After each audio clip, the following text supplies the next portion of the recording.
Sa Rio ng Ilocos, pagdiriwang sa ikapitong Kanawidan Festival, nagsimula na. Mga turista patuloy ang pagdagsa upang makisaya.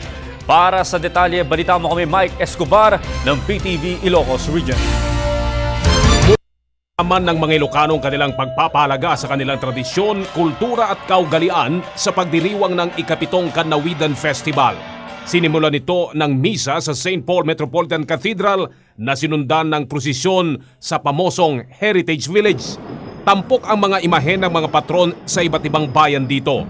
Pinangunahan ni Governor Ryan Singson ang kanyang mga kababayan sa pagbubukas ng selebrasyon na magtatapos sa Pebrero 3. Agyamyaman ako na kanyayo amin nga nagpartisipar kan detoy 2014 Kanawidan Festival. Makita tayo nga ad-ado ti tao tatan, ad-ado ti nagpartisipar. So detoy kayat nasawen every year arami din amin iti provincial government tapno na pinpintas ken naragragsak detoy Kanawidan Festival tayo.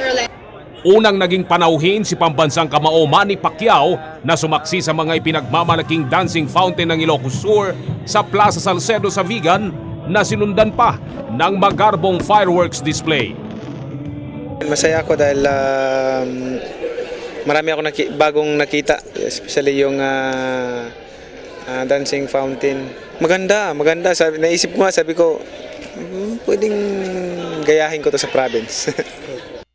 Si Senator Cynthia Villar ang naging panauhin naman sa pagbubukas ng trade fair.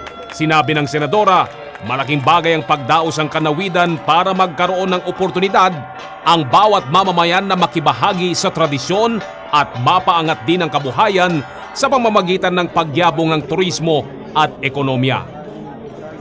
Ang probinsya is very aggressive at sabi nga ni Governor Singson, since kayo maraming tourist, siguro i-require yung mga hotel na yung mga ginagamit nilang mga raw materials, bilhin lahat sa mga taga Ilocos Sur. Para sa Telebisyon ng Bayan, ako si Mike Escobar.